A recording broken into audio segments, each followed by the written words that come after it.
Thanks everyone for joining this evening. It is with distinct pleasure that I introduced our distinguished speaker for the evening, Professor Dhruba J. Saikia, a renowned astrophysicist and educator whose career spans over 4 decades of groundbreaking research and significant contributions to higher education.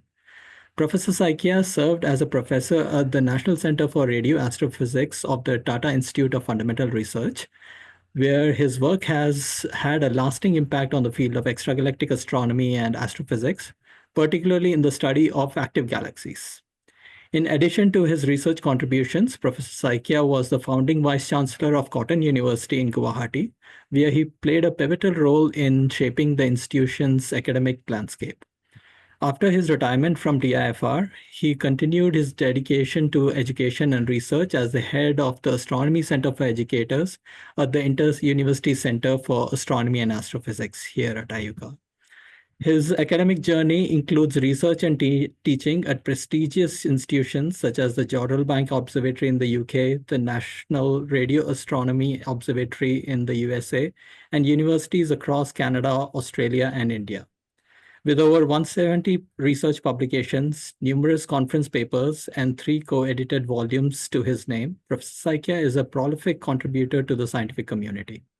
He has also been the recipient of the prestigious Professor M.K. Vanubapu Gold Medal and is a fellow of the National Academy of Sciences in India. Beyond his scientific achievements, Professor Saikia has turned his focus towards education, emphasizing the intersection of higher education and society. His contribution to the Indian Higher Education Report 2023 from the Center for Policy Research in Higher Education of NEPA reflects his commitment to shaping policy and improving educational practices in India. Personally, working with him has been a great learning experience for me, and I have found a great mentor and friend in him. The National Education Policy Orientation and Sensitization Program at IUCAA has truly been possible and successfully so because of his efforts, and he continues to support us as we take the program forward.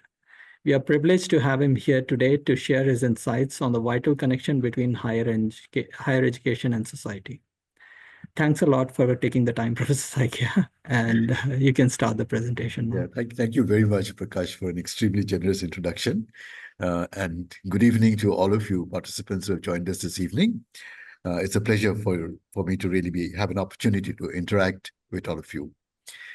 Now, I thought that we will first start by a conversation, and then we will look at various aspects of higher education and society. And towards the end, I'll also talk about university social responsibility programs. So would any of you like to unmute yourself and just share experiences on how either you or your institution have engaged in using your knowledge or experience to bring about positive changes in the society around you or in the community that your university or institution may be embedded in? I mean, even if there is nothing and you think something should be done, you're welcome to say that as well. So would you all try to, we'll do this for about 5 or 10 minutes and then we will start off. And then I would also like to say that you're welcome to intervene anytime in between and make comments, ask questions or share experiences. All right. And so any one of you can unmute yourself. I think my friend and colleague Prakash has enabled you to unmute yourself and speak. So any one of you, introduce yourself and tell us, your experiences of how you or your institution may have had a positive impact on the society around your institution. Hello, sir. This is Vipul Kakkad from Central University of Rajasthan. Wonderful. I'm working in Department of Mathematics. Wonderful. So actually, what our university has done, so we have so much land. So our university is approximately 750 acre in area. So there are so many land there in our university. So what our administration has done, that they allowed the local farmers to grow their vegetable, and the people residing in the campus, they purchase the vegetables and other thing from the local farmers. So we have allowed the local farmers to come in the university, and they grow their vegetables and other thing on the land which are open, and the people residing in university, they can purchase directly from them. Okay, well, that's wonderful actually. And then, does the university also have expertise which can advise the farmers on how to increase yield or grow, different kinds of No, no, no, crops that maybe no, no, no. the local indigenous knowledge of the farmers is good enough. Yes, yes. Okay, wonderful. Okay, thank you, Vipul. So, anybody else? That's wonderful.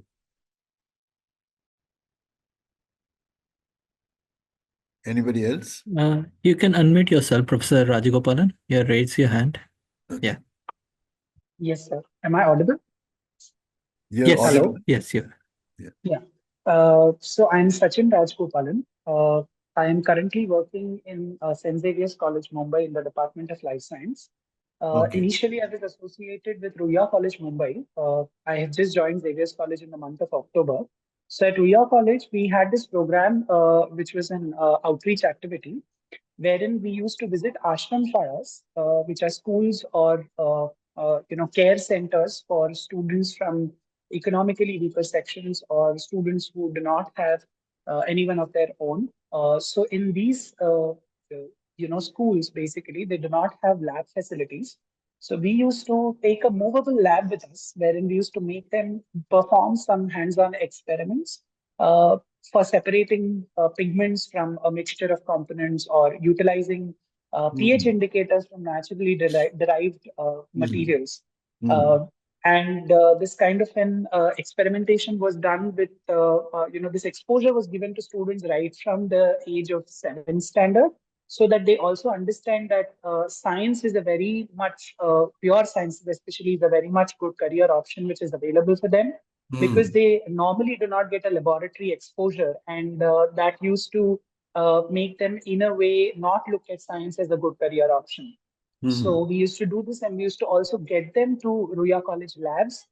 We used to call this program as Amchi Prayogshala, which is our laboratory, wherein the students also get an opportunity to learn that science can be done with limited infrastructure, but yet in an effective way. That's wonderful, Sachin Rajagopalan. Thank you very much. Maybe we can take one more. If any one of you, anyone else wants to contribute, we can take one more. Anybody else? Both the examples are different and they're so interesting, actually, isn't it? That colleges and their faculty members doing their little bit to, make a positive impact on the society around them.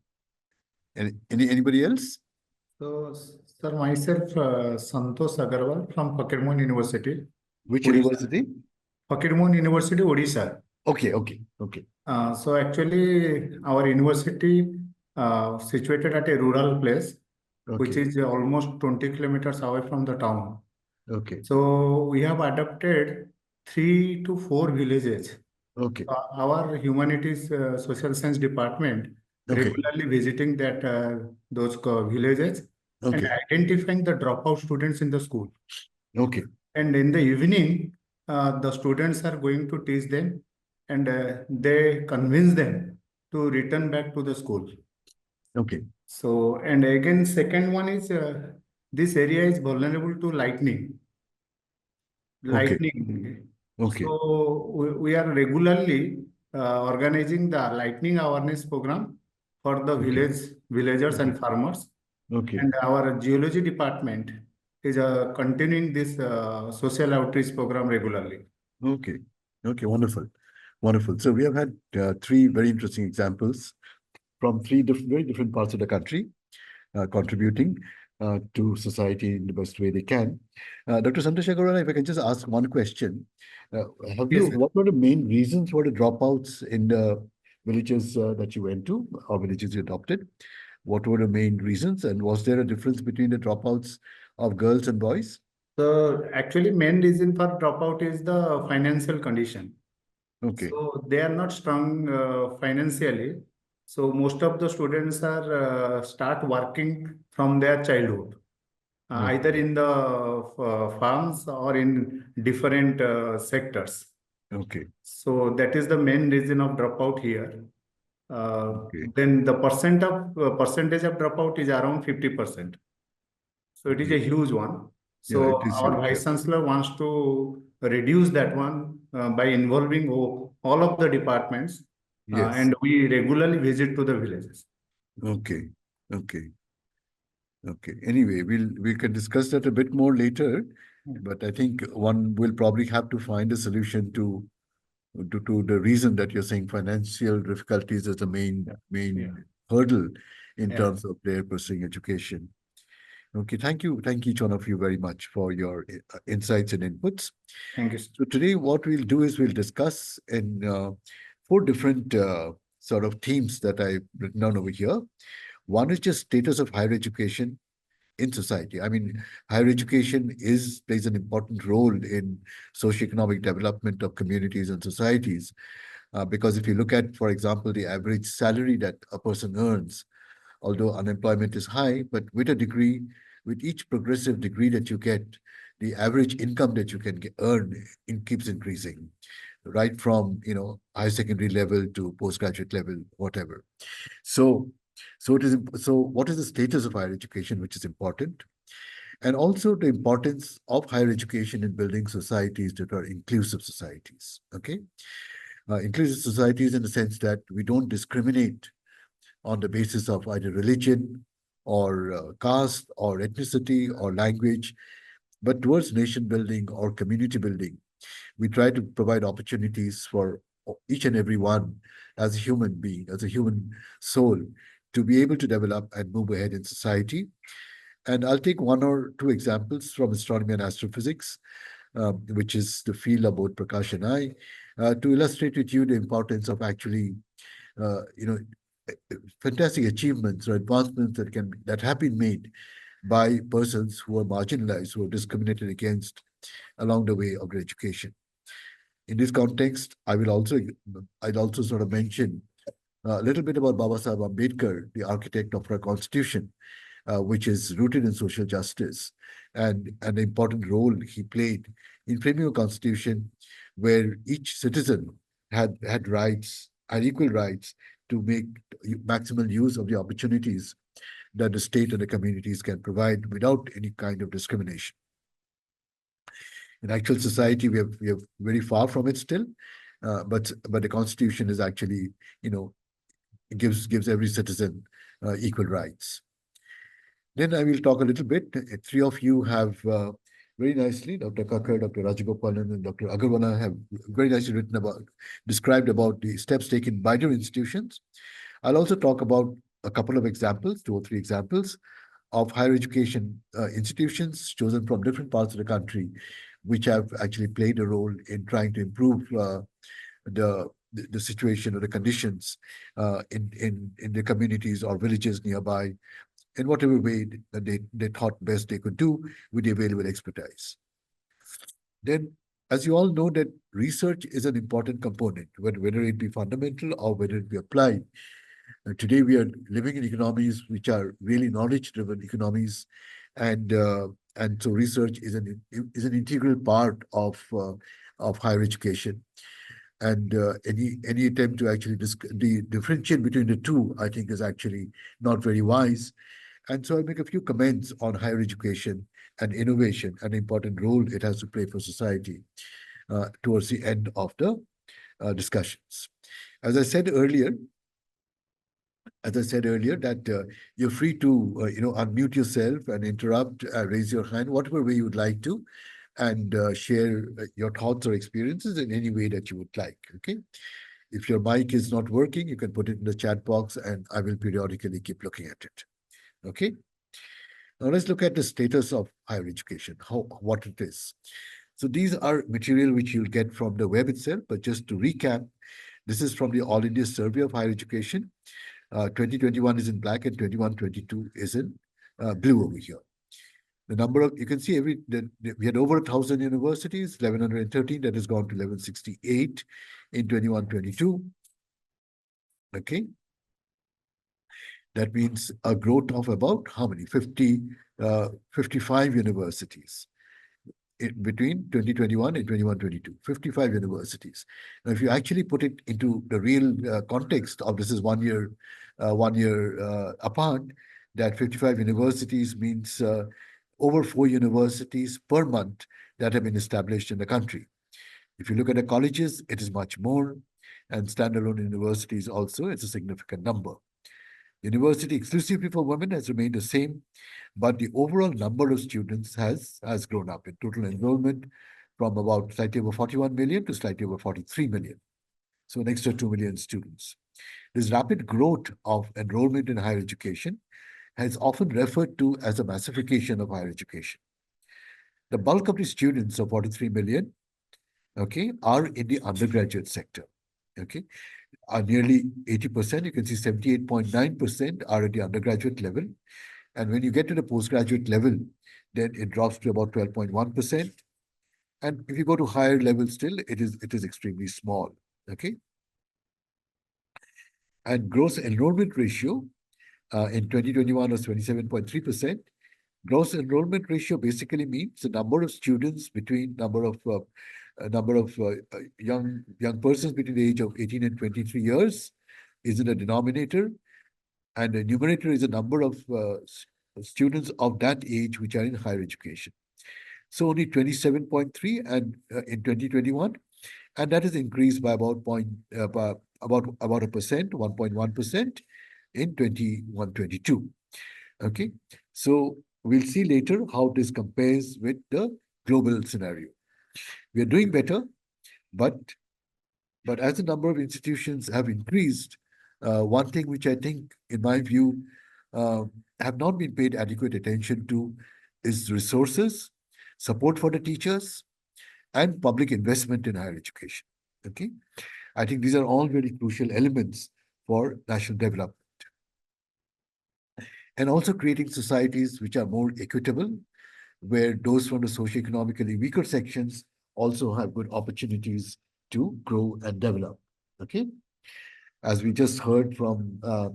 Agarwal as well, that they are going out to villages to identify dropouts and try and get them back into education.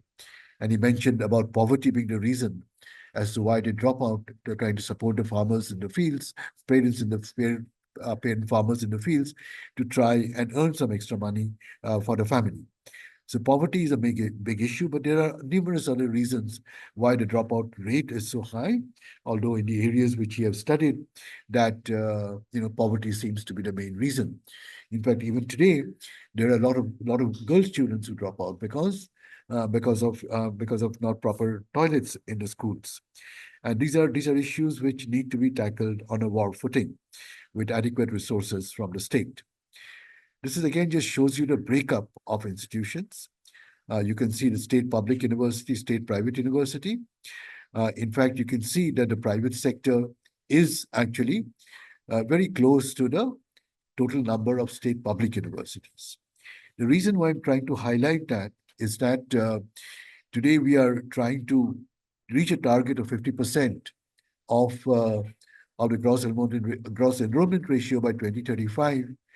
But you can see that with the expenditure, public expenditure of the government, or the public expenditure on higher education being very low, that is the private players which are going to play an increasingly important role. And that will shape the way society develops, because you can see that although some private universities have been more progressive and have been putting some scholarships in place, but the bulk of the private universities, the fees are extremely high. So you'll find that access to higher education is actually severely going to be skewed unless there is legislation brought about as to how best to proceed, so that we continue to give opportunities to the weaker sections of society, to the more marginalized sections of society, to avail of the opportunities of higher education. Okay, so that is a very important point to actually note in mind, because the NEP has set targets, but how it is actually going to be met on the ground is another matter. The NEP talks about 6% investment in higher education of the GDP, but we are not only way below that, but 6% of the GDP being on higher education has been there since the Kothari Commission days. Alternative estimates put a much higher number, and I too feel that 6% is a gross underestimate of what is required, and yet we are way below that even 6% grade. So I mean, the way actually the whole education scenario, as I said earlier, because it is related in a way, in a significant way to socioeconomic development, to the opportunities of skill jobs and of aspirational jobs, that unless everybody or vast sections of the population have easy access to education, that this is going to bring up a very skewed society, much against the very spirit of the constitution of our country. So this is the earlier figure. Now, this is another important aspect which I would like you to notice over here, that in the blue I put in the later number, that you can see there's a marginal increase in the percentage of students, okay? The actual number of students in all categories have gone up, but what you will see is that when you look at the percentage of students, 15.3% belong to scheduled caste, 6.3% belong to scheduled tribe. So you can see 5.8 has become 6.3, 35.8 has become 37.8 from other backward classes. Now, if you look at add up the numbers over here, 15, I'll just do a quick, this is 15, 21.6, and you add 21.6, you'll easily get well over 50%, is nearly close to 60%. And that is why you have 40.6% students are from other communities, okay? So that means we are achieving, in a way, a kind of empowering these communities which have been traditionally discriminated against. But we have a majority of the students, which is also a majority of the population, coming from the more discriminated sections of society. And this is also relevant because when we come to the teaching community, we'll find that the majority of the teachers are not from the less privileged categories, but from the more privileged categories. So we need to actually be conscious of that, so that as teachers, we are individuals with compassion and empathy towards students from all communities, particularly for the underprivileged ones, and help them along. And this, as we heard this morning, as we heard a short while ago, that that institutions are trying to do that, whether it be giving land to the farmers to cultivate so that they get an increased income, and they're also sort of grown healthily, so that the faculty in the Rajasthan University campus don't have to buy items which are we don't know what kind of pesticides, how they have been sprayed, where they have been grown, and also trying to address the issue of dropouts. A very small minority of students belong to the Muslim minority, which is much smaller than the fraction of the population, and 2% are from other minority communities, Christians, Jains, etc. Okay, so these are aspects which we need to look at when we try to look at how society is going to develop or unfold as we keep trying to put targets, and how we are progressing along as well. And let's look at for a moment the gross enrollment ratio. As we saw a little while ago, the GERs increased, and female GR continues to be more than male GR for the 5th consecutive year, is what the ISHE report, it's the All India Survey of Higher Education. And the GR for scheduled castes and scheduled tribes are a little behind, but not a huge lot behind, which is a positive thing as well. The other aspect which is important to look at is at undergraduate level, where do they enroll? At undergraduate level, enrollment is highest in the arts. This has actually increased even a bit further, okay? Followed by science, 14.8, it has come down a bit. Commerce, a wee bit has come down. And engineering and technology has remained stagnant, okay? It's nearly the same, 11.9, 11.8%, come down by 0.1%, okay? Now, what you see over here is a large number. The majority, or not a majority, but the largest fraction is from the arts, okay? And you ask yourself, why is that the case? Okay, why is that the case? And one of the reasons, there could be multiple reasons as well, as these situations are not one-to-one, they're more complex than that. But one of the aspects is the opportunity for science education. Because you'll see that today, 2/3 of the colleges in the country, are in the private sector. And many of them are investing in arts colleges because it takes lesser resources to start an arts college. You don't need to put up laboratories, you don't need to buy equipment for the laboratories. Science teachers are often more difficult to get by just because there are more people doing arts, or good science teachers, I should say. And this is something which again requires government intervention or policy intervention to make access equitable, access to good science education also possible at the more remote areas of our country. At postgraduate level, also the maximum students are enrolled in the social science stream, as you can see, 21.1, 20.5. It's only at a PhD level that you find that engineering and technology and science takes over. So although it is small over here, that there are a much larger fraction of these students pursuing a PhD degree compared to humanities and social sciences. Okay. So this is the way our general higher education has been, just to give you a glimpse of the numbers of where higher education is the status of higher education in our country at the current point of time. Now, we cannot be isolated from what is happening globally. So the massification of higher education has been driven by, is a global phenomenon, but driven to a large extent by countries like India and China. You can see East Asia and the Pacific is over here, where China falls into East Asia. South and West Asia, where South Asia is where we are located. And then there have been similar increases in others, but the main drivers of the massification of higher education in a global trend has been from Asian countries, okay? East Asia, the Pacific, South and West Asia. It says the global number of students pursuing tertiary education, which is effectively higher education, has more than doubled in the last 2 decades. This is from the World Higher Education Conference 2022, and this is a relatively recent data that they have put together. Now, where do we stand in terms of the gross enrollment ratio, which we talked about, 28% or so?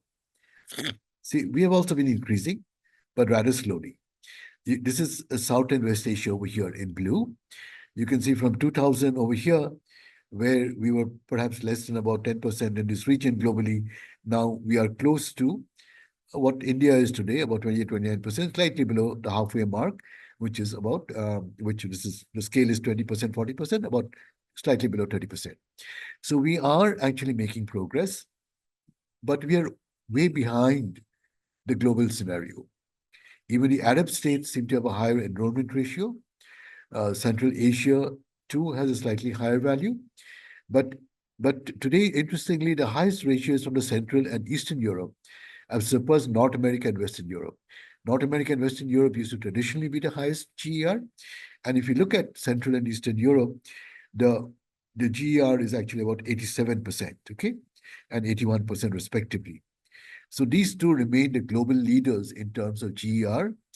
We are hoping to reach 50% by 2035, but I'm worried about issues of equity and also quality, because today, I think one of the issues we are facing in higher education is the quality of higher education. There are just too many teachers who have ad hoc or temporary positions, who have been dismissed without, strong reasons for it after years of service. And these are not morale boosters or morale builders of educational institutions.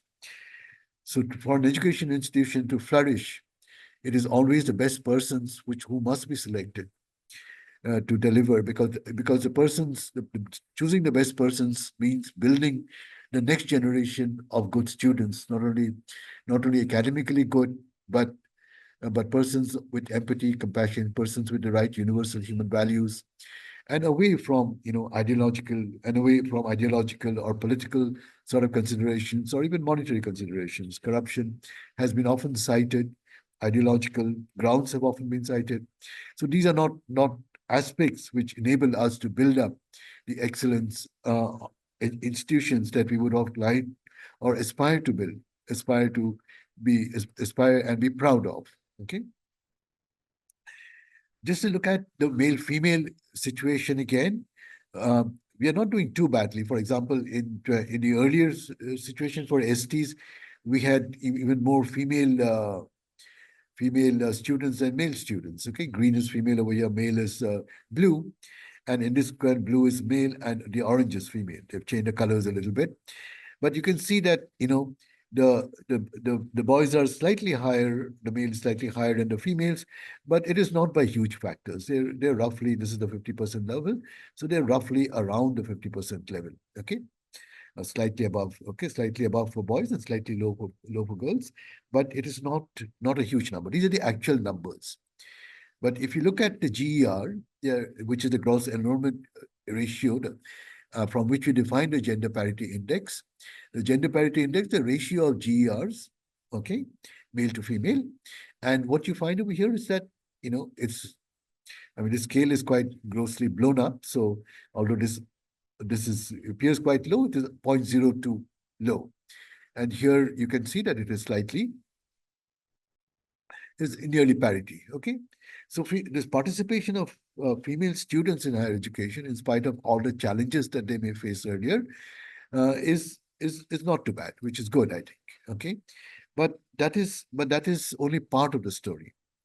I didn't really check how many of you participating today are women faculty members, but if you look at it, the situation becomes less happy when you look at that. Although they are pursuing education, that you find that when you look at the number of female teachers per 100 male teachers, that the numbers are very low, except for other minorities, which I presume, or which Christians, Christians will be the main thing over here. Whereas, but if you look at all the others, Muslims, this is persons with disabilities, other backward communities, STs, SCs, and for everybody, put all the categories put together, you can see that when you go to, when you look at the number of female teachers per 100 male teachers, the numbers are way below the halfway mark, except for other minorities over here.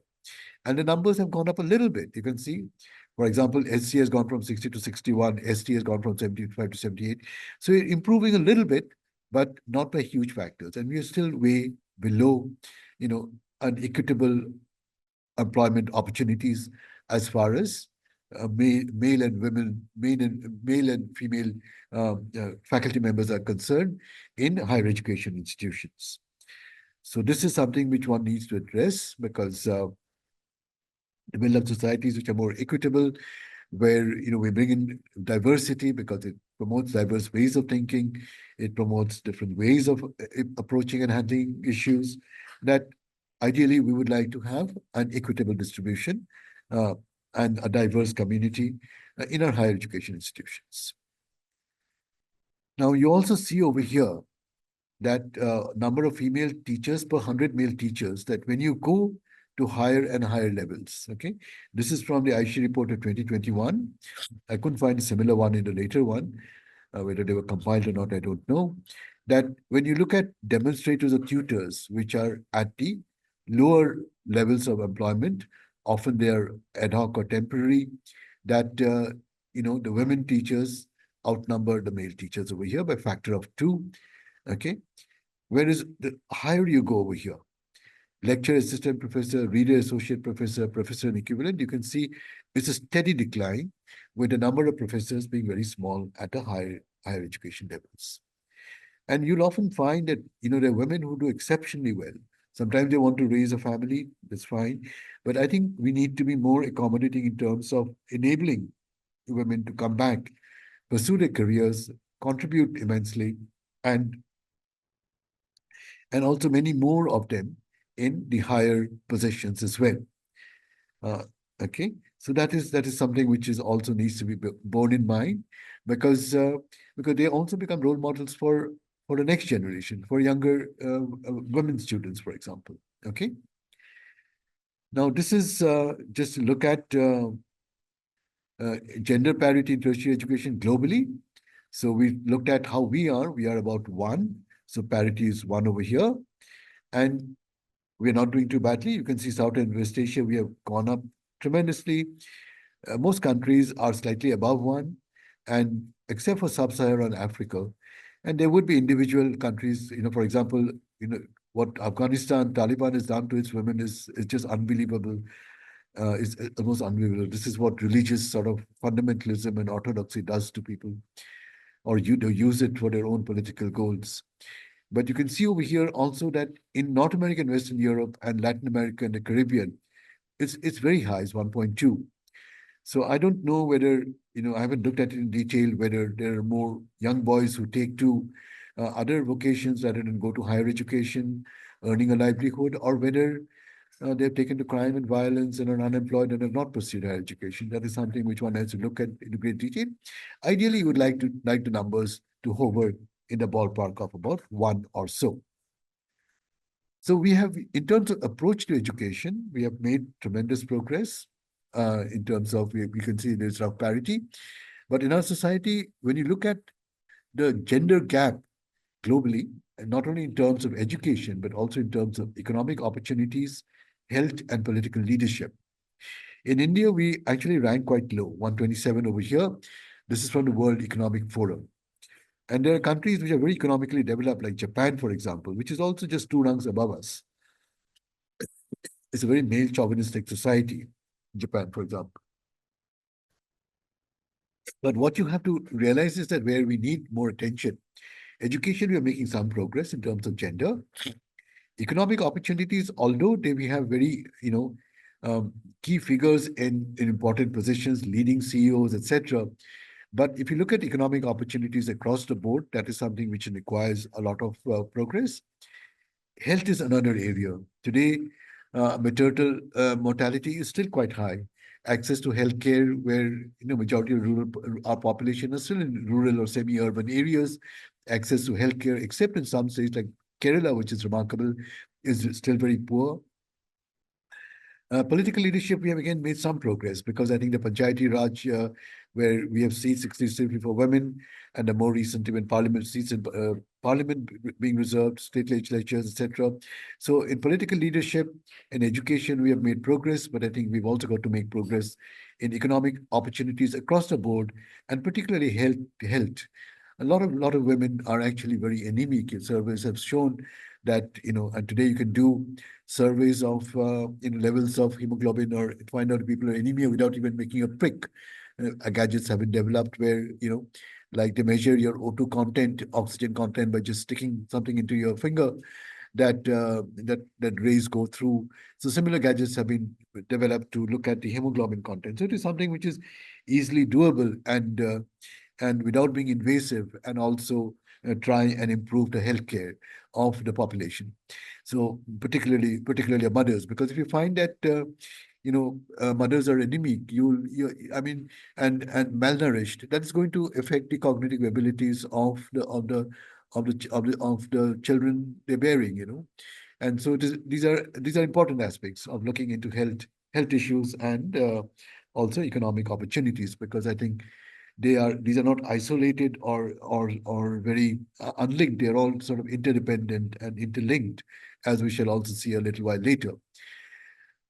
Student mobility, let me see if I won't count the time. No, 5:41. So maybe I will skip this a little bit today, okay? I can share the slides with you so you can have a look at it in more detail later. But mobility is also an important factor where students are actually moving out to, other countries. China and India are two of the countries where the maximum number of students are actually moving out of the country to study elsewhere. Okay, we don't have a similar number coming into the country.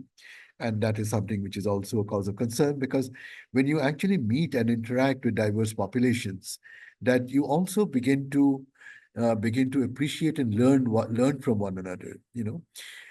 Today, there is reasonable mobility among the upper middle class because they get jobs all over the country. But when you look at middle class or lower middle class, the mobility is still, relatively little. It's there, but it's relatively little. And it's only when you study together in an institution, stay in the same hostel, eat at the same dining hall, play games together, that you realize that we are not very different as human beings. It doesn't matter which gods we worship or what kind of food we eat, but the basic human values of just care, compassion, empathy, love, friendship, which are the core values of all major religions, independent of how political leaderships might like to play around with these. But these are things which you learn when students move around from one state to the other. Today that is one of the issues in terms of our country, because a university in a particular state has almost most of its seats reserved for or students, or even if it's not reserved, most of the students are from the state itself, speaking the same language, and etc. So you don't have an opportunity to appreciate the richness of other cultures, of appreciating how different people may think differently, but they're also very human, and that is something which we got to learn from the way we progress. I would also like to touch briefly upon this. I will share the slide because I don't want to run into my friend's time. Is that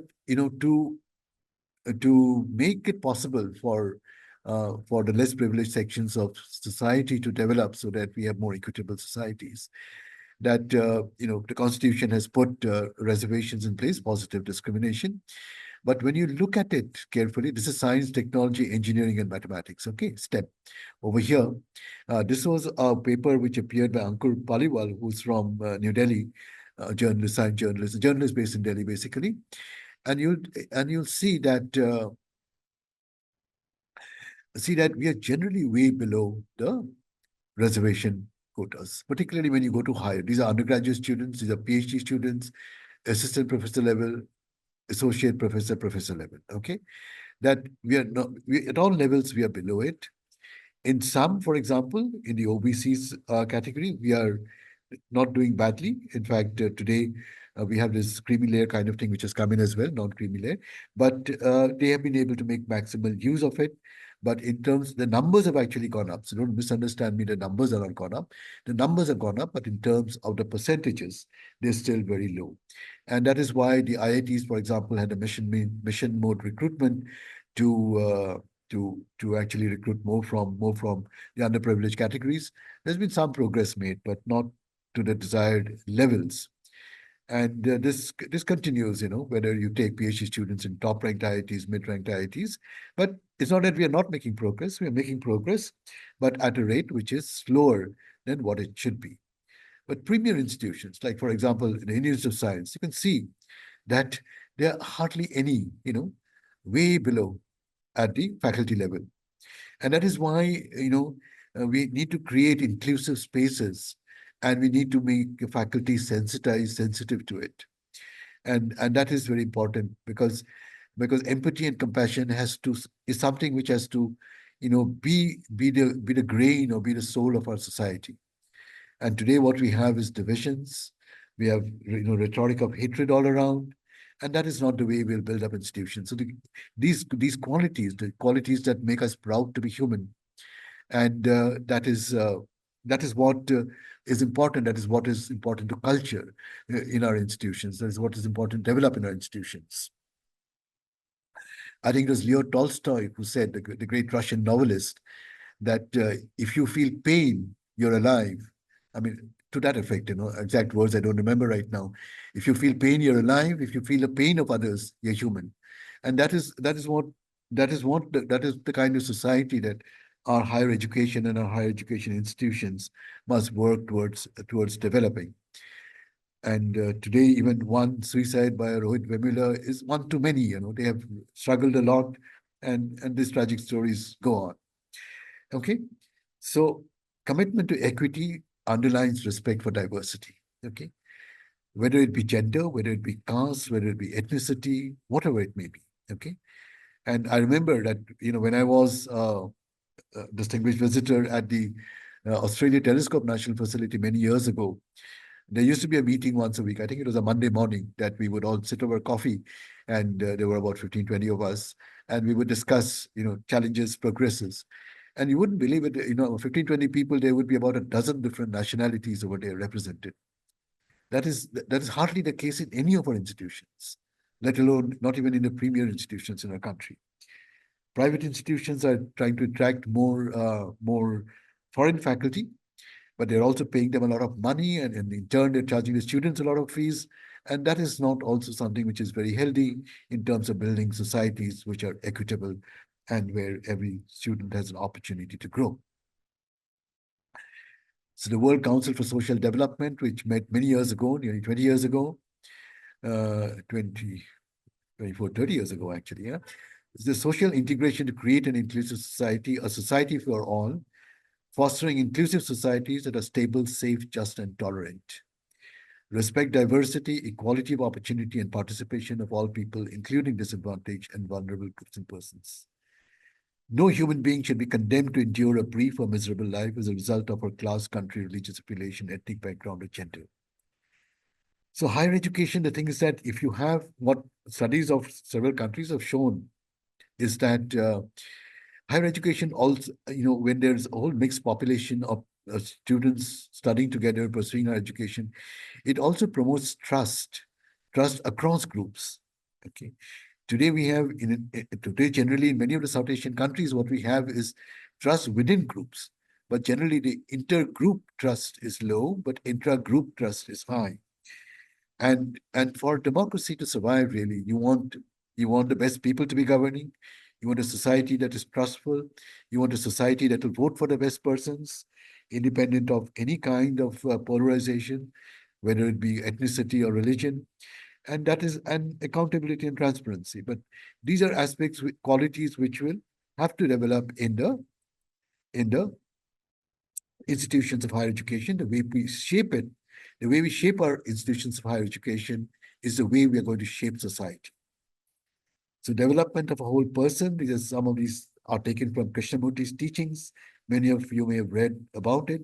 Strong ethical and moral foundations, critical and rational thinking, with a commitment to lifelong learning, compassionate, caring individuals with empathy, emotional and spiritual well-being, intellect and technical expertise in the areas of study, a wide range of skills, commitment to create a better society, a better world, and engagement in society at large, a rejection of any ideology that spreads hatred, discrimination, or disrespect, commitment to an egalitarian society embedded in a democratic fabric.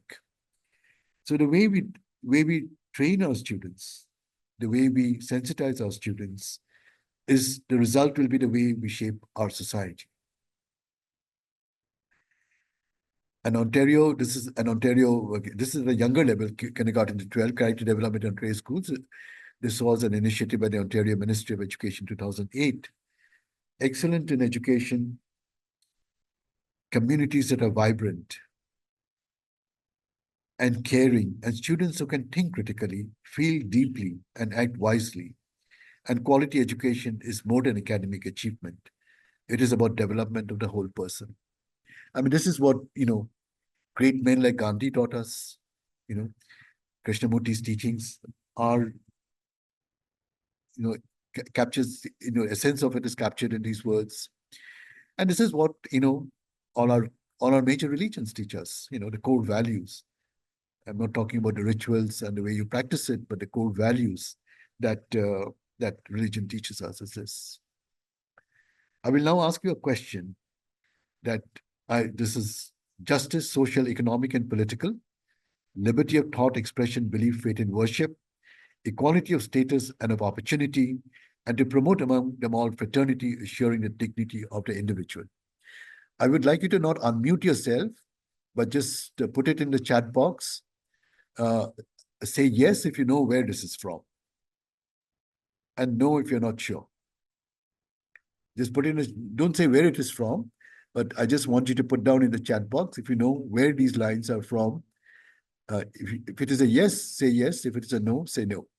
Anyway, the important thing is that you have been honest, and that is the first important quality of that one should appreciate. Okay, because if we have to train our students, the first thing is a commitment to the truth. And when you have said no, it's no shame, but it's just that it's an opportunity to learn something different. All right. And if you have said yes, well and good. But what I found when I did this survey on numerous occasions, that rarely have more than 50% recognize where this is from. Okay. And it is a bit of concern, and the reason is that this is nothing but a preamble of the Constitution of our country. Okay. And I will not read it out to you, but this is something which was debated at great length, by the Constituent Assembly. And it, and to secure to all its citizens, doesn't matter what religion you practice, doesn't matter what color your skin is, doesn't matter what language you speak, doesn't matter what caste you were born with, to secure to all its citizens justice, social, economic, and political, liberty of thought, expression, belief, faith, and worship, equality of status and of opportunity, and to promote among them all fraternity, assuring the dignity of the individual and the unity and integrity of the nation. Okay. Fraternity is a word which Babasaheb Ambedkar actually put it in. I think it was on February 1948, 6th of February, if I remember correctly. He put out a piece of paper where he had the word fraternity for the first time. And fraternity is the brotherhood and sisterhood of the citizens of this nation. That we treat each other as brothers and sisters of this nation we are all proud to be a part of. And it's very important to actually read not only the Constitution, but the way it was framed, the Constitution debates, where each item was actually debated, the pros and cons till they arrived at the Constitution. And November 1949, and it was put into place on 26th of January 1950. And for example, there were arguments as to whether the unity and integrity of the nation should be more important than fraternity. Why should fraternity come first? And if I recollect properly, Babasaheb Ambedkar argued that if you cannot assure the dignity of the individual, fraternity and dignity of the individual, how do you guarantee the unity and integrity of the nation? And these are very precious debates which took place. Okay. And today we are driven, polarized for electoral gains, pitted against minorities, trying to drive the Hindutva majority. But this is very at odds with the basic values which make us human. To have empathy and compassion for all, to lend a hand to those who may be less well off. And this was a man who actually was behind it. Time is not a huge amount of time that I have, another half an hour. So I'll not get into too much of detail. Many of you may have read, particularly from Maharashtra or in social sciences, much more about Babasaheb Ambedkar than I have. But just waiting for a visa, it's a small booklet which is available freely on the web. We'll talk to you about the kind of humiliation which he faced as a young child, I think 7 or 9 years of age, when he went to see his father in a train, got down in a station, the message had not reached his father. He had to take a tonga, and no tonga would actually carry him in the beginning because he belonged to the lower Mahar caste. The station master, for a while, also distanced himself the moment he learned that they came from a lower caste. But ultimately, there was an agreement saying that they could go in the tonga, but the tonga wala will not sit, etc. They didn't get water to drink during the journey, all kinds of things. Okay. Anyway, you can read a little bit about it because this is very small, very short. He was constantly discriminated against, but yet, within about 15 years of being in Edmonton College, where a teacher said he should not seek higher education, he was amongst the most educated of Indians with advanced degrees from Columbia University and London School of Economics. But his life, in terms of humiliation, did not end. But in spite of that, he had the grit to actually give us a very valuable and precious constitution, led the effort, although the hundreds of others who contributed to it. And today in Maharashtra, among the Dalits, he's actually worshipped like a god. But if we don't have that compassion, empathy to hold people who, help people who are less privileged, I don't know how many Ambedkars we may have lost, And that is why it is important to try and give an opportunity to everybody. Try and build societies that are inclusive. Just another example, which I'm giving, one that was India, this is globally. This is Ugur Sahin and Muslim Turechi, the couple who founded a bioengineering company, BioNTech. About 2 years before actually COVID broke up, they had announced that if there was a pandemic to break up, that they had the technology to make the vaccines, And this was a Turkish immigrant who have settled in Germany, lived a modest life, rode a bicycle to work every day, lived in a small apartment close by. And when the COVID pandemic broke out, they were in the forefront of actually, making the vaccine. There were several other efforts as well, including one from India. But this is what the reason I'm illustrating this to you today was that today we see the right-wing forces in Europe, gaining more and more popularity because of issues of immigration or whatever it may be, lower economic conditions not being as good as it used to be. But if we had a German right wing in power, people like Ugur Sahin and Uslam Tureki would have never found a place over there. And yet they not only led the vaccine, they actually went out of their way and their employees to try and bring sort of succor to a world which was devastated by the pandemic. I will just give you one example over here to illustrate. This is from a lady called Jocelyn Bell Burnell, and one example where there was tremendous gender discrimination right from her early days in school, and she actually fought through all that to make one of the most amazing discoveries in modern astrophysics. She grew up in Armagh, which is in Northern Ireland, and she went to school there, and everything went well till a certain class when the boys were sent off to the science classes and the girls were sent to the cookery classes or sewing classes. And she was extremely interested in science, and she violently objected. The teacher, who was a lady teacher as well, would have none of it. Anyway, she wept and cried and came back home and told her parents. Her parents belonged to a sect called the Quakers. Quakers, like certain, aspects of Hinduism, also believe that God resides in each one of us. So no one is different from the other. In this philosophy, all human beings are the same. There is no place for caste discrimination. And they were very sympathetic to her. They went to the school and tried to ensure that she was allowed to go to the science classes. And a couple of other girls joined her. But throughout her education, she had to face taunts, catcalls. Boys would thump their desk, whistle whenever they came to class. She went through all that and made it to Cambridge.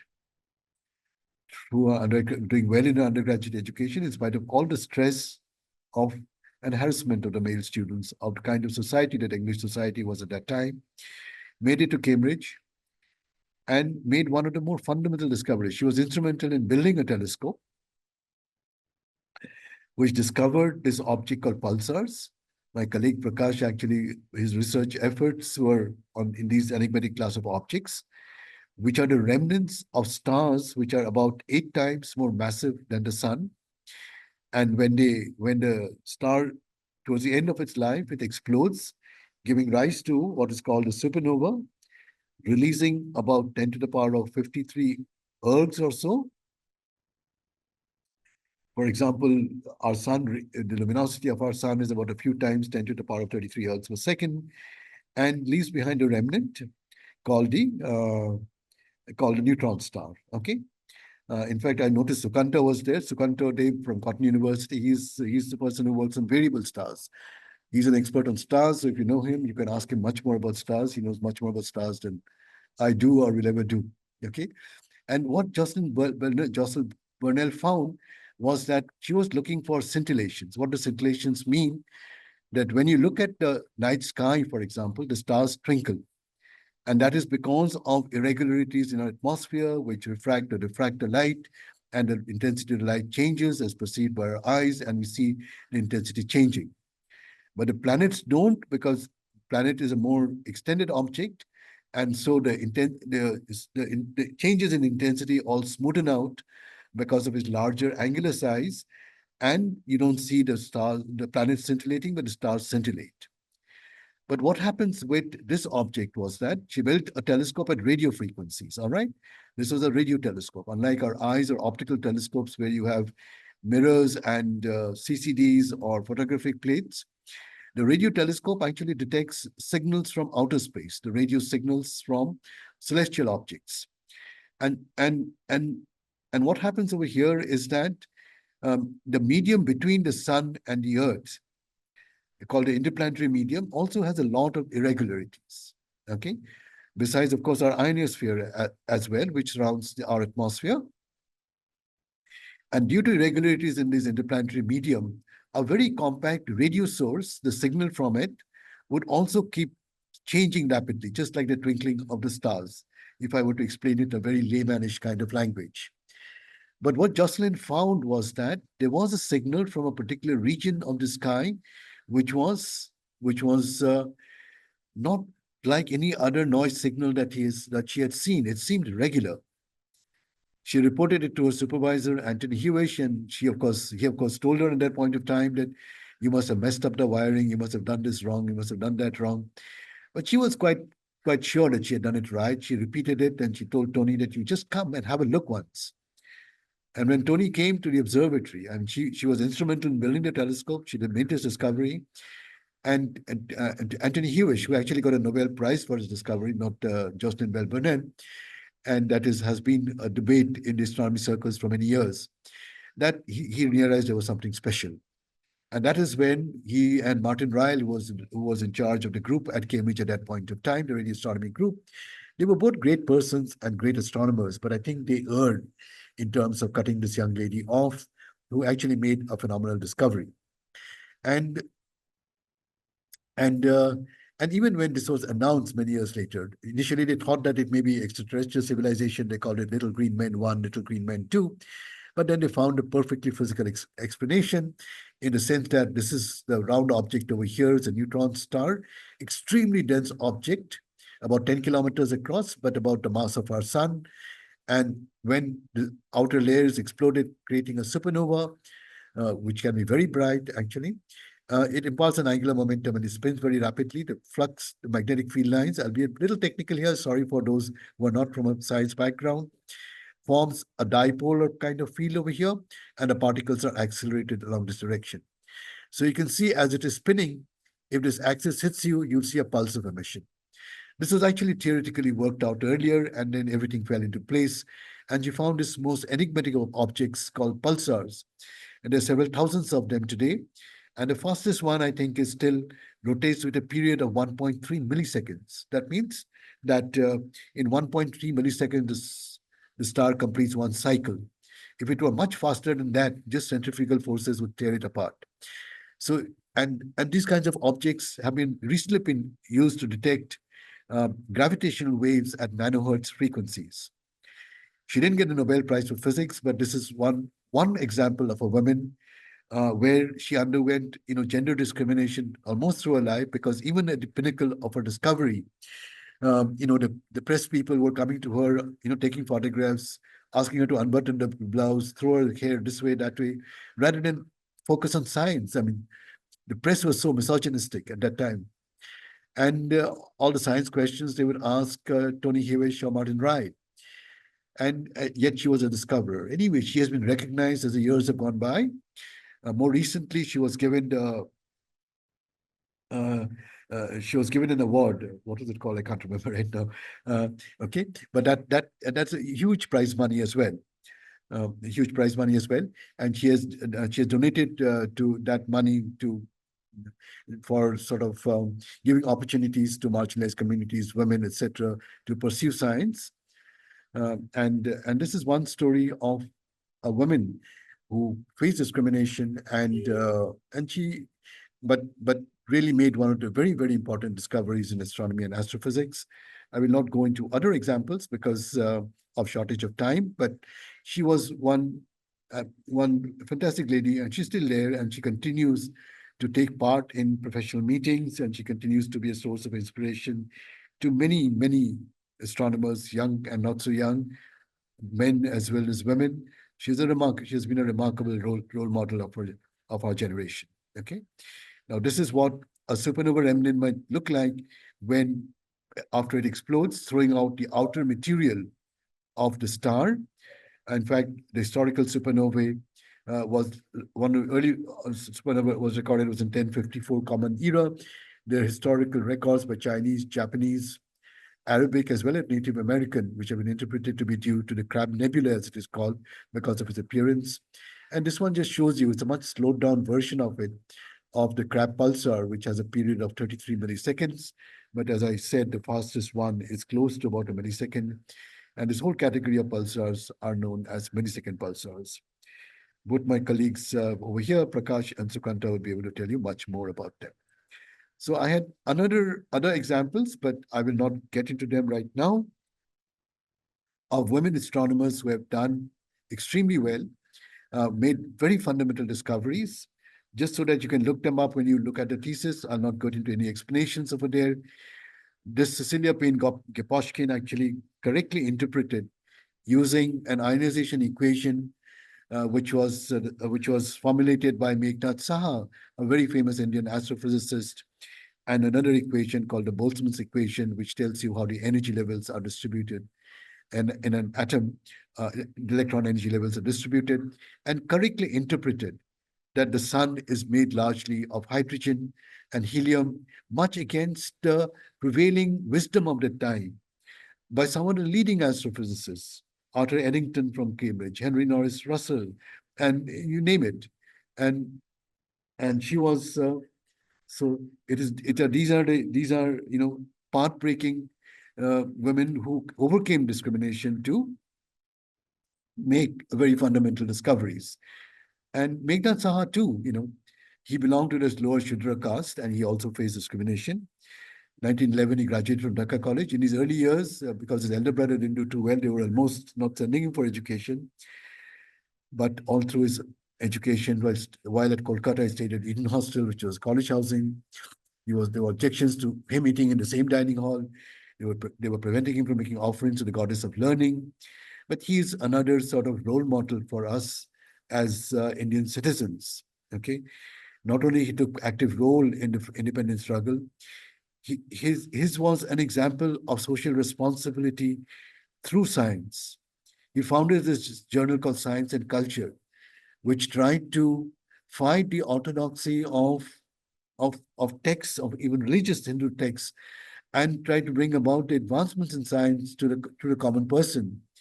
In fact, when there was, Damodar Valley, the footprint of that flood relief program, he not only took his students along to provide flood relief to those who were affected, but also, laid the, framework for the Damodar Valley or flood relief project. He founded the National Academy of Sciences India, and his life too. I mean, today, if I ask an average scientist, person doing science, I wonder how many would actually know of him or what he has done, and the person that he was. So these are the role models which I think we need to bring in to our education institutions, discuss them, and bring about these examples, because they are the ones who made such fundamental contributions. The Saha's ionization equation today is, I'll not get into details of this equation over here. Sukanta, who actually works on stars, will probably derive it on the back of an envelope at ease for you. But it is one of the most beautiful equations of astrophysics. It's a bit complicated. It's not as simple as Einstein's famous E equal to mc squared, but it still has a wonderful lot of physics built into it, and is one of the fundamental and beautiful equations of modern astrophysics. Now, to develop these people, to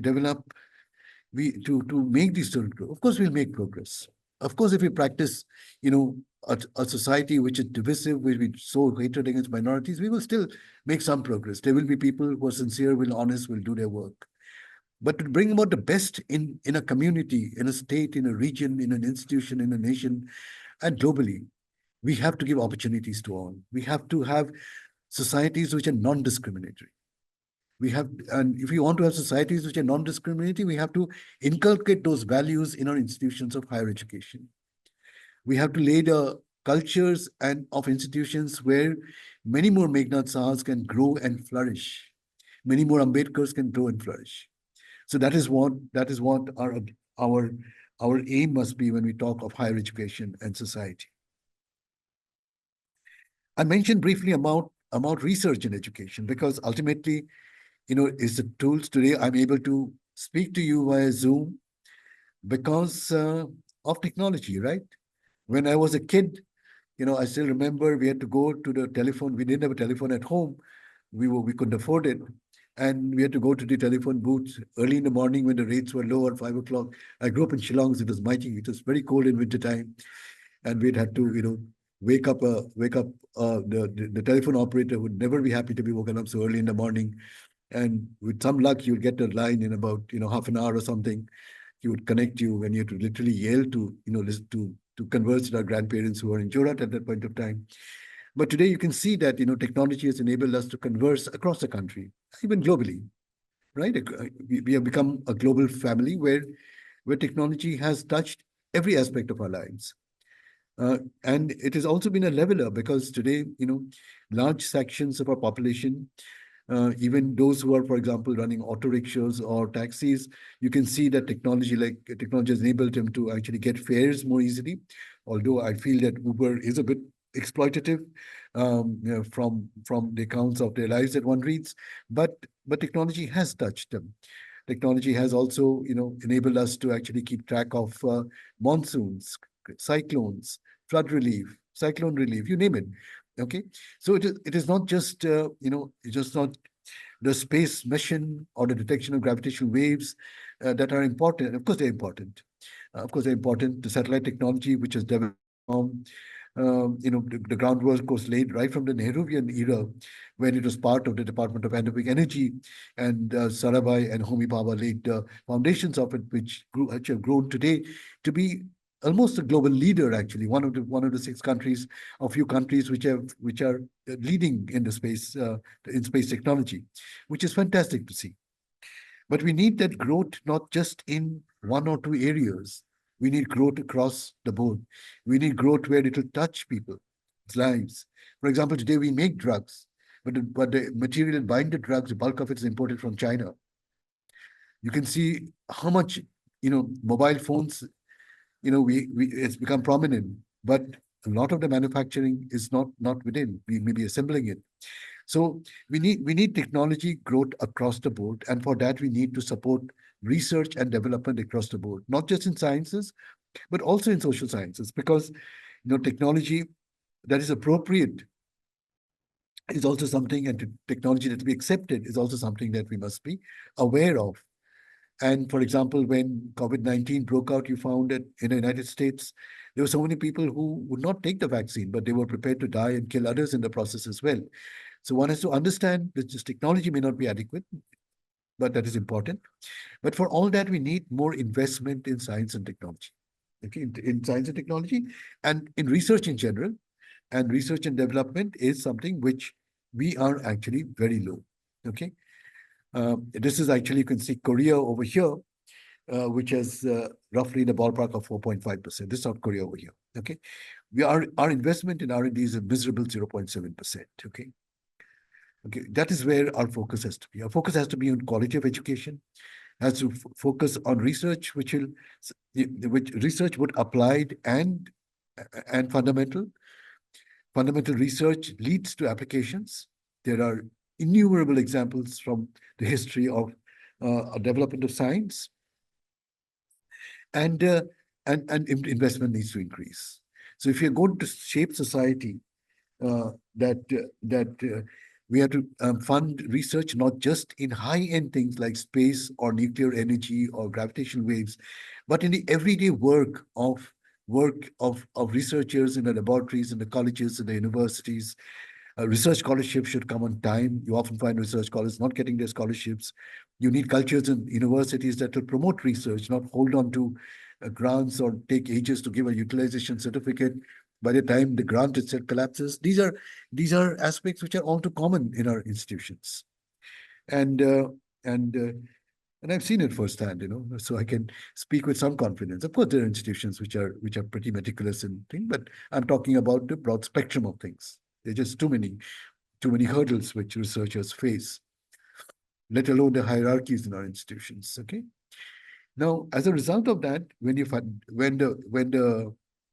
funding is low, the number of researchers are also low. You can see a positive correlation over here. And if you look at it globally, that you can look where we are, South and West Asia. This is where we are. Okay. Okay. As a percentage of the GDP, and also the number of persons. These are in 2010, 2018, 2010, 2018, the lighter and the darker shades, and for different regions. Okay, you can see that the investment in research and development, which is related to education. You remember that these are the nations which are also had high GER over here. Okay, and has the largest number of researchers per million of population, followed by East Asia and the Pacific, which is Japan, China, South Korea, and today even countries like Thailand, Vietnam, they're doing exceptionally well. We are over here somewhere in South and West Asia, catching up to do. So ultimately, it's much more important, it's very important to invest in research and development. And this number, just as a research percentage of GDP need to go up in education, support teachers. Today, I know of cases where I mean, the institution doesn't have enough money to hire a regular teacher. Teachers work on a clock basis. They will take one class here for 1 hour, go to another college, take 1 hour, go to another college, take 1 hour. And what kind of quality can you expect when education, when this is the status? In some states, without naming them, the number of ad hoc teachers is still extremely large. So salaries are low. So these are aspects where, where it's difficult to motivate teachers if they're not able to lead a decent life, if they have to struggle for every penny. Because ultimately, they are the backbones of the higher education institutions, and higher education institutions or education institutions are the backbone of society. There are other interesting aspects of higher education as well. You can see this plot actually shows, I just picked up 1 or 2 examples. These are completed years of schooling for women of reproductive age, okay? Which is between 15 and 49 is what they have taken, okay?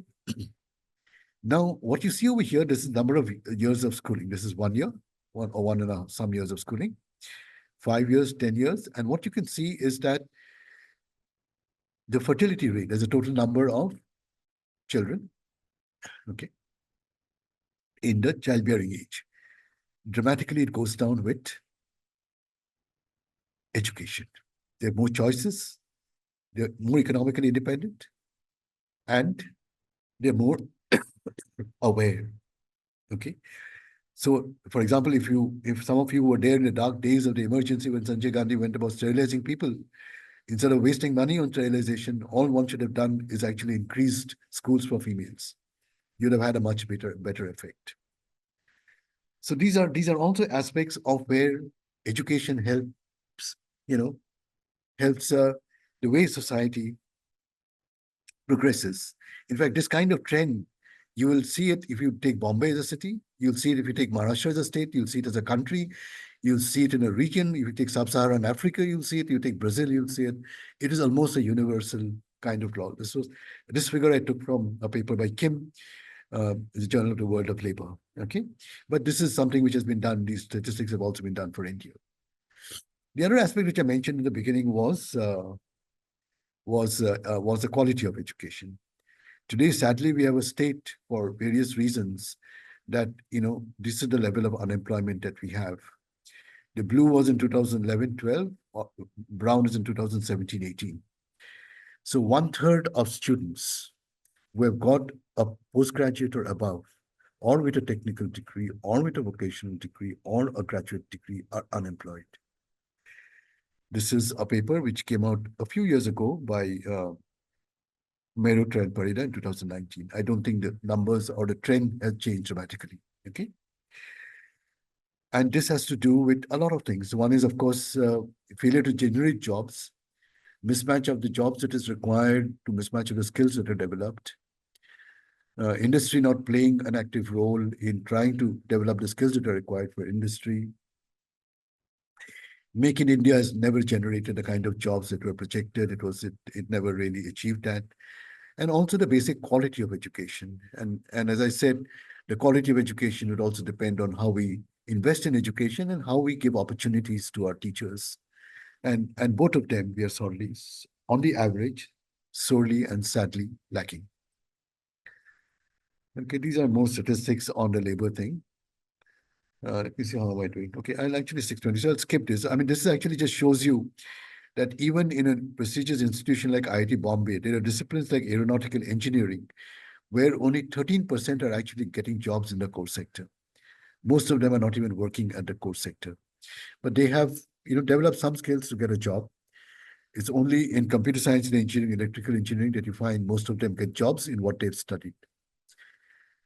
Rest. This is from a survey done by the policy research cell within IIT Bombay itself, a paper which appeared in Current Science. I've taken the figure from there. Core is blue, non-core is yellow. So these are again, issues which one needs to be aware of. This was just one study I've seen from an IIT, because IITs want to protect how many of them have got jobs, etc. So these numbers are not easily available. Fortunately, this was a group inside IIT Bombay which looked at these statistics in great detail and came up with this paper. Now, I will spend briefly, I think Dr. Kakkar, Dr. Rajagopalan, and Dr. Agarwala gave us 3 examples, beautiful examples in the beginning. I'll briefly give you a couple of examples more and then we'll stop. This is Professor Narayan Talukdar, was director of the Institute of Advanced Study in Science and Technology in Guwahati, which was a DST institute, and they adopted a village, 2 villages actually. These were ST villages, okay? Bakrapara and Kalapara, not very far off from where they were, okay? And what they did was, there was hardly anybody who was going to school or college over there. There was hardly anybody. I think there was one who had a peon job, a government job, and they were making do with whatever little they could get, okay? And what they tried to do is help them with their knowledge to diversify their earnings.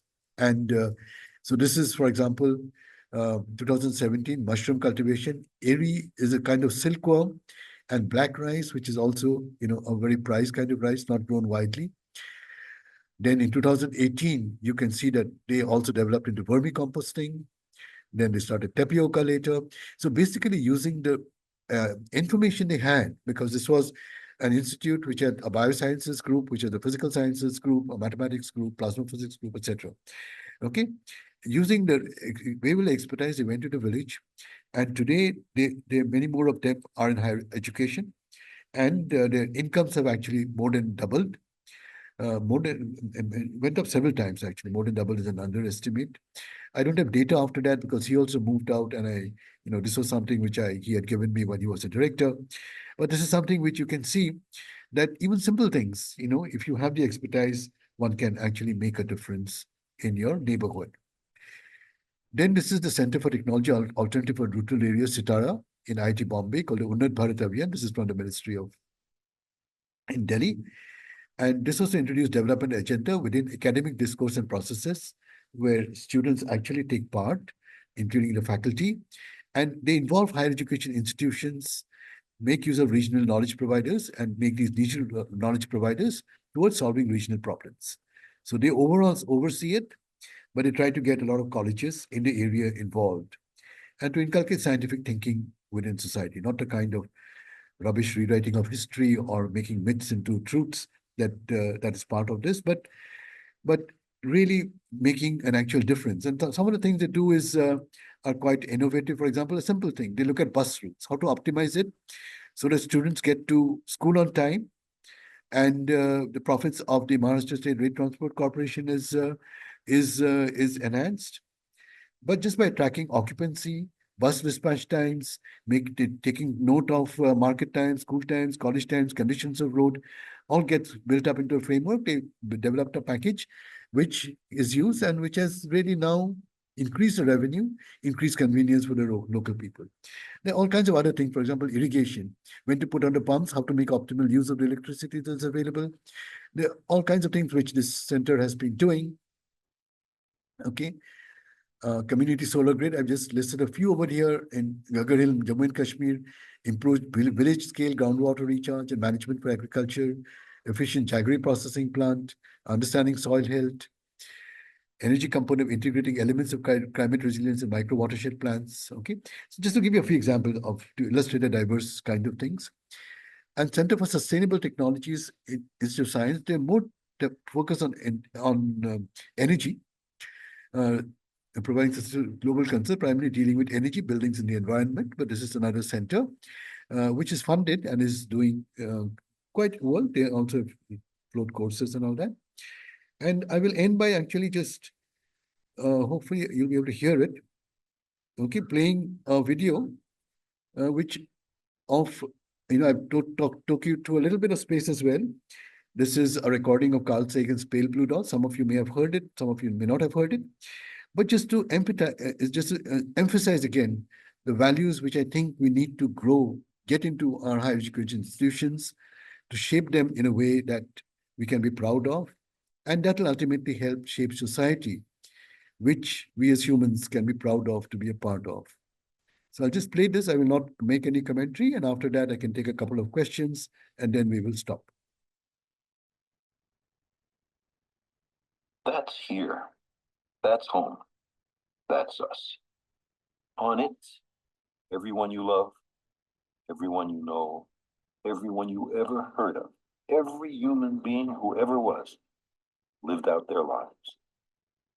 The aggregate of our joy and suffering, thousands of confident religions, ideologies, and economic doctrines, every hunter and forager, every hero and coward, every creator and destroyer of civilization, every king and peasant, every young couple in love, every mother and father, hopeful child, inventor and explorer, every teacher of morals, every corrupt politician, every superstar, every supreme leader, every saint and sinner in the history of our species lived there on a mote of dust, suspended in a sunbeam. The earth is a very small stage in a vast cosmic arena. Think of the rivers of blood spilled by all those generals and emperors, so that in glory and triumph they could become the momentary masters of a fraction of a dot. Think of the endless cruelties visited by the inhabitants of one corner of this pixel on the scarcely distinguishable inhabitants of some other corner. How frequent their misunderstandings, how eager they are to kill one another, how fervent their hatreds. Our posturing, our imagined self-importance, the delusion that we have some privileged position in the universe are challenged by this point of pale light. Our planet is a lonely speck in the great enveloping cosmic dark. In our obscurity, in all this vastness, there is no hint that help will come from elsewhere to save us from ourselves. The Earth is the only world known so far to harbor life. There is nowhere else, at least in the near future, to which our species could migrate. Visit? Yes. Settle? Not yet. Like it or not, for the moment, the Earth is where we make our stand. It has been said that astronomy is a humbling and character-building experience. There is perhaps no better demonstration of the folly of human conceits than this distant image. To me, it underscores our responsibility to deal more kindly with one another and to preserve and cherish the pale blue dot, the only home we've ever known. Okay, thank you. Thank you very much. And I think I've just about reached my time. So if you have one or two quick questions, I could take them. Otherwise, Thanks a lot, Professor Saikia, for this very illuminating talk and with exciting examples and everything. Right. So participants can unmute their mics and ask any questions if you have. Yeah, this is Vipul from Hi, Central hi. University of Rajasthan. Hi. So I would like to ask, what is your personal view whether this current scenario is good for higher education or not? Because there are two sides: the pro-government and the anti-government. Pro-government says that it is very good time for higher education, and anti-government people says that it's the worst scenario for the higher education. See, my view is neither pro nor anti-government, because I think what is required is, as I was trying to say, that it was not, my view is, is just trying to take an objective assessment of the situation. That I think the massification and giving more opportunities of higher education and trying to increase the GER is a good step, right? Because you get more people into higher education. But while doing that, you'll have to also ensure that there is adequate funding and adequate support for higher education. Today, we are not seeing that because the percentage of allocation for higher education is still, much below even what the NEP has asked for. So that is not going to assure quality in our public institutions. In private institutions which are growing, I think there is some thinking needs to be done as to how to ensure, either through legislative norms or whatever, that there is a significant number of seats for underprivileged categories, so that we don't lose out on the aspect of building societies that are equitable. Because the thing is that, there are not many people from underprivileged categories who will actually be able to go to the elite private institutions, or good private institutions, where the fees are just too much.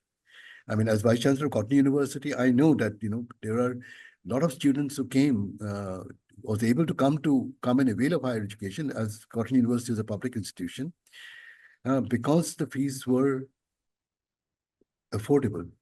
And even when affordable fees, many found it difficult and were taking tuitions on the side to be able to avail of higher education. Some of the fees were just, less than 10,000 rupees a year. Okay, but even then, but these people went out with an education, a higher education, which could have been better, but it was not bad. But they would not have had that opportunity in today's scenario. So I think there are a lot of good things in terms of trying to increase access to education, but also there are aspects of access, I think, which needs financing, which I think needs to improve dramatically, significantly. If that's not going to be done, then you need legislation to achieve what actually the Constitution tells us in terms of more equitable and just societies. And thanks, Professor Saikia. Yeah, thanks very much, Prakash, and thanks very much to all of you. Enjoy the rest of the NEP program. All the very best. Bye.